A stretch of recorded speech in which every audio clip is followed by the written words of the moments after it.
Dr. Babasaheb Ambedkar Open University.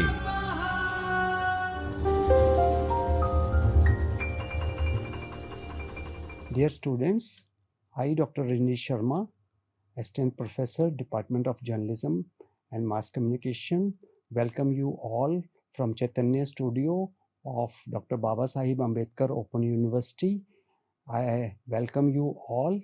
Today we will be discussing about the position of the adverb and what position adverb has and the relative adverbs and most often confused adverbs. So we will discuss about adverbs, what they can do in a sentence, and for every part of sentence there are adverbs. Mainly what need to be described or added values are verbs and hence the adverb. Adverb add value to multiple different parts of speech and help to make your writing very interesting. So when we talk about the position of the adverbs, dear students, we will be discussing in this lecture about the definition, meaning and example of the adverb. So adverbs are the words that qualify adverb, adjective and verb. So when we talk about the adverb and position of the adverb, when we discussed about the adverb and the position of the adverb, like example of this one is he did the job well and Meera sang beautifully. So in a nutshell, we never put an adverb between the verb and the object. Dear students, so the three main position of the adverbs are in English sentences are adverb at the beginning of a sentence, that for example, tomorrow I am going to Delhi. Then adverb in the middle of a sentence, I have already eaten, dear students, and adverb at the end of the sentence. For example, I go there often. So when we discuss about position of the adverb, and if there are more adverbs at the end of the sentence, the word order is normally manner, place. When we adverb can perform a wide range of functions. They can modify adverbs, adjectives, and other adverbs also. They can come either before or after the word they modify. In the following examples, adverbs are in bold, like the quite handsome man. An adverb may provide an information about the manner, place, time, frequency, certainty, or other circumstances of the activity indicated by the verb. Some examples where again the adverb is in adverb is like example of this one is Sita sang loudly. Here, dear students, loudly modifies the verb sang, indicating the manner of singing. We left it here. Here modifies the verb phrase left it, indicating place, dear students. I worked yesterday. So yesterday modifies the verb worked, indicating time, dear students. He undoubtedly did it. Undoubtedly modifies the verb phrase did it, indicating certainty. You often make mistakes. Often here modifies the verb phrase making mistakes, indicating frequency. Then we discussed about the intensifier and adverbs of degree. When we talk about the intensifier of modifier of adjective and of other adverbs, often to indicate degree. Let's discuss about the example. You are quite right. The adverb quite modifies the adjective right. So Meera is exceptionally pretty.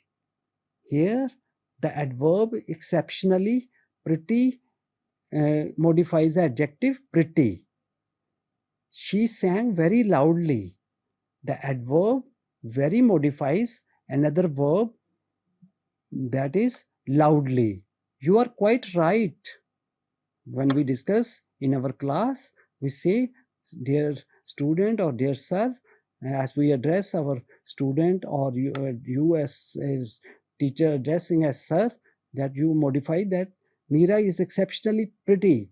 Here also, I am again repeating these examples for your basic understanding of the adverb, that she sang very loudly. The adverb very modifies another adverb loudly. Wow, you ran quickly. The adverb really modifies another adverb quickly.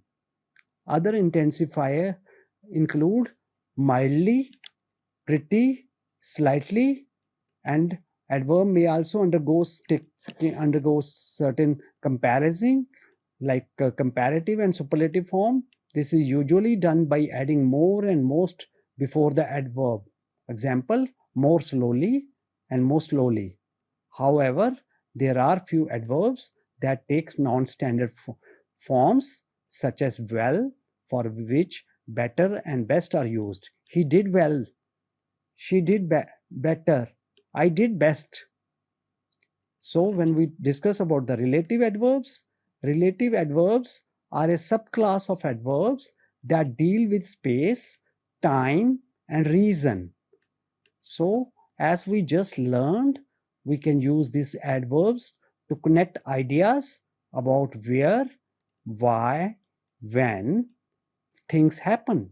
For example, dear students, where did Nina see her keys?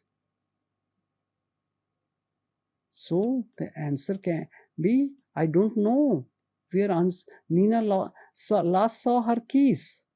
Why did the desk just collapse? I don't know why the desk just collapsed. So, dear students, so when we discussed about uh, uh, adverbs most often confused, and we will discuss in this lecture about the definition, meaning, and examples. In some cases, the meaning of the adverb is not linked to any meaning of the adjective.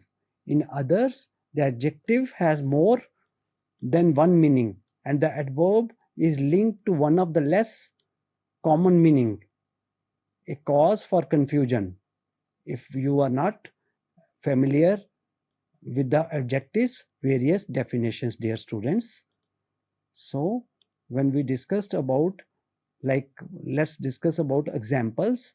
That bare, here the adjective bare usually means unclothed, exposed, or unembellished. The adverb barely means only just or scarcely.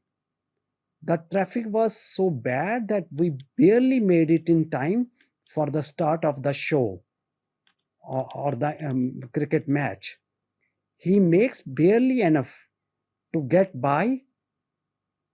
So another example of free and freely, the difference between two, both free and freely are adverb, of course. Free has a whole range of meanings as an adjective too.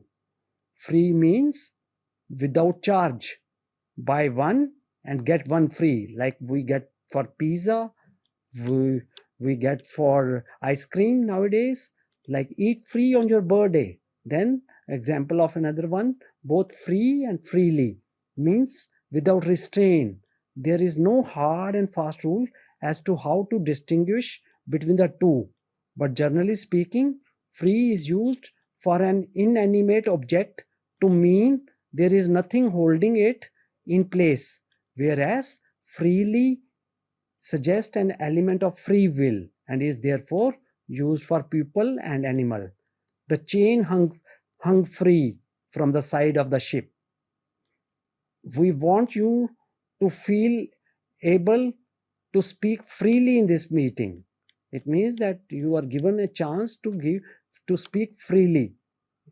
Then the third one is hard and hardly. Hard as an adverb means with great effort.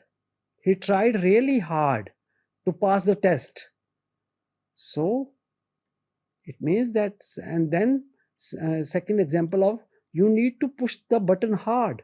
So, dear student, you need to be very careful of the difference here, that he worked hard. It means he makes a good effort.